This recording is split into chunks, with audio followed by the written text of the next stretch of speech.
Hey, this is Joan from Joan's Kitchen again, and I'm going to be demonstrating quickly how to peel and devein shrimp.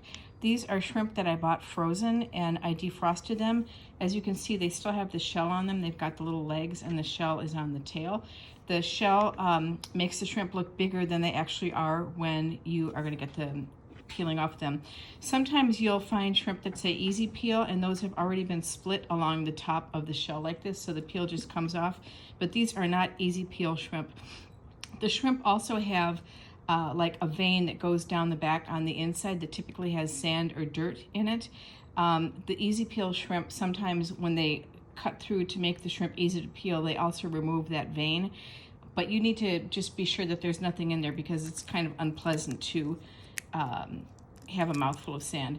So to peel the shrimp, you just start like alongside where the legs are and just start pulling the peeling off like that, and then I kind of pull it down along the legs, which releases this part.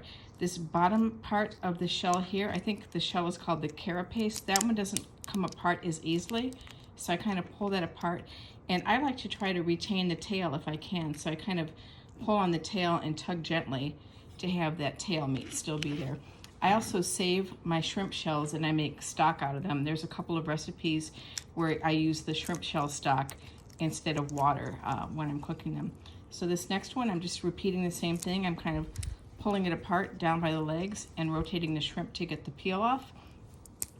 I would always recommend doing this yourself using frozen shrimp rather than buying defrosted cooked shrimp at the market. And the reason is that I'm more confident in the freshness and safety of the shrimp if I defrost them myself rather than buying them already cooked or defrosted at the store. I just don't know how long they've been sitting around.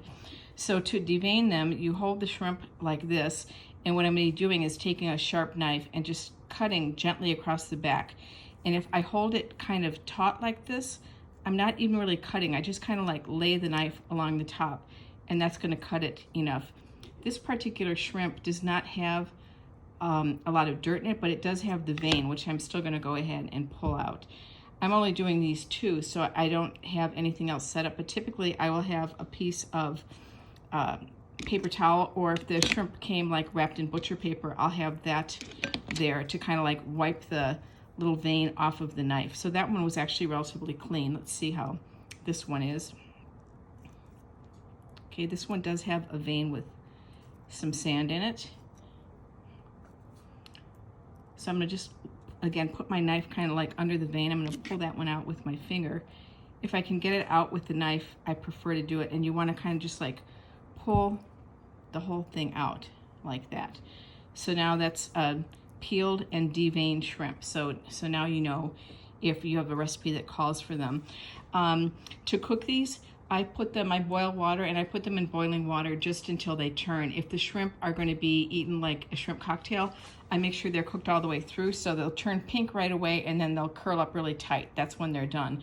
For the recipe like the shrimp de Joan that I made earlier today, that one I actually have them not cooked all the way through. I have them in the water just until they turn pink, and then I take them out and chill them down because I don't want them to be cooked all the way through, because those shrimp get reheated in the sauce and I don't want them to get overcooked and get rubbery. So that is it. That's just a little primer on how to peel and devein shrimp. Again, these were shrimp that I bought that were frozen. I defrosted and then peeled them and cut them down the back to take out the vein. I hope you find this helpful.